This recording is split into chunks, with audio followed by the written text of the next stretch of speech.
Happy International Women's Day. I'm Josh. And my name's Cynthia. And together we're some of your digital media gurus.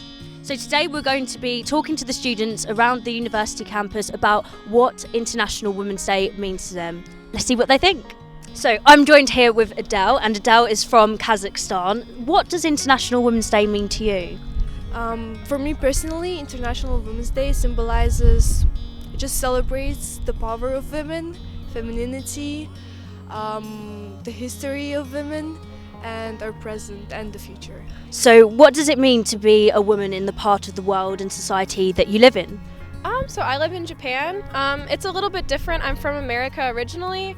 I think women are expected in Japan to be a bit more traditionally feminine, which is hard sometimes because it doesn't suit me.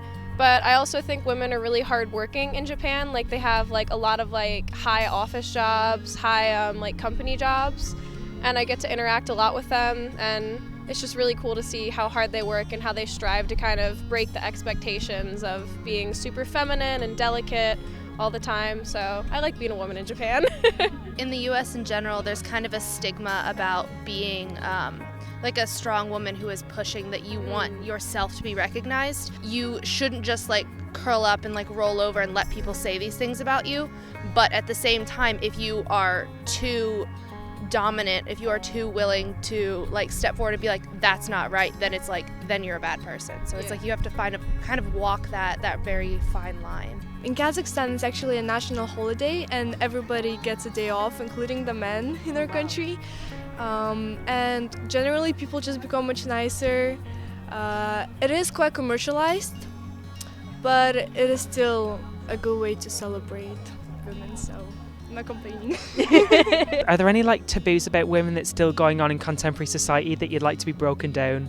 They're just too old-fashioned?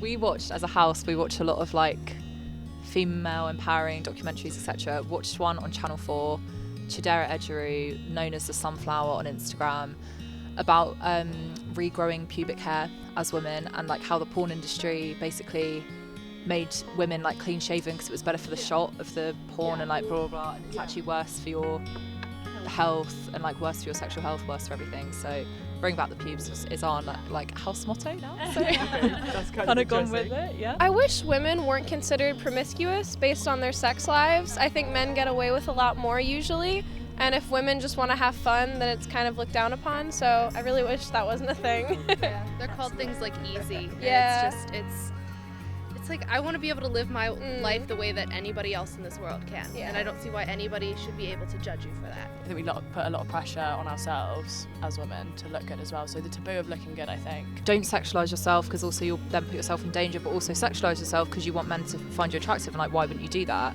And it's just the constant double standards. Even though we're in a better circumstance now, maybe with more people breaking taboos, in every aspect of our lives there is something that we will always be doing wrong.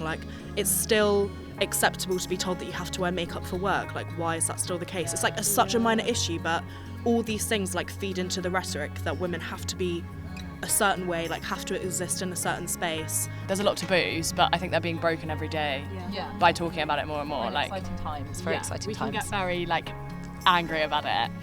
I think it hasn't happened sooner, but it's happening. Good. There needs to be passion behind it though, and driving it forward as well. What is your name, and can I just ask, what do you represent? So my name is Anna Schiller. I'm a master's student, and I'm currently running, actually with my friend Harry Salter, who's in the background. We're running Sussex Pink Week, which is a week of events kind of tied to Uni Boob Team as well, which is a society on campus.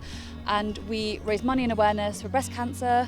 So the charities that we support are Breast Cancer Now and Copperfield. What we kind of try and promote is that breast cancer is not just for females. It is something that impacts both males and females. Every year we get such a good response from it, and it's just honestly the best feeling once it's done. That it's a huge success. It's great. It gives me goosebumps. Do you have any sort of female empowering role models that you kind of look up to? It could be let's say a celebrity, politician, maybe even family members that inspire you day to day. I am feeling very inspired by, I'm going to say it wrong now, Greta Thunberg.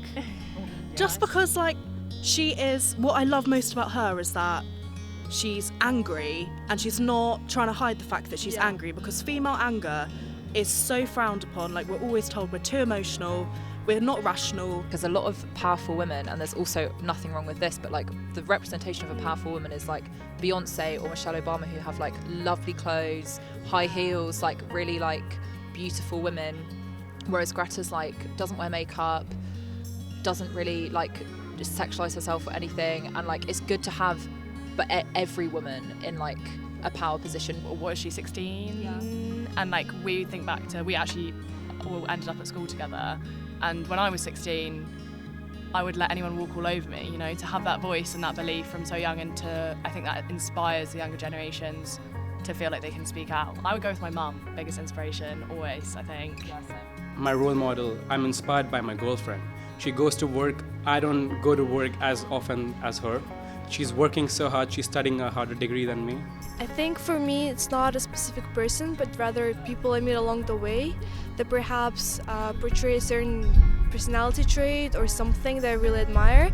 But if I had to choose one, obviously it would be the women close to me in my life, like my mom, my grandma.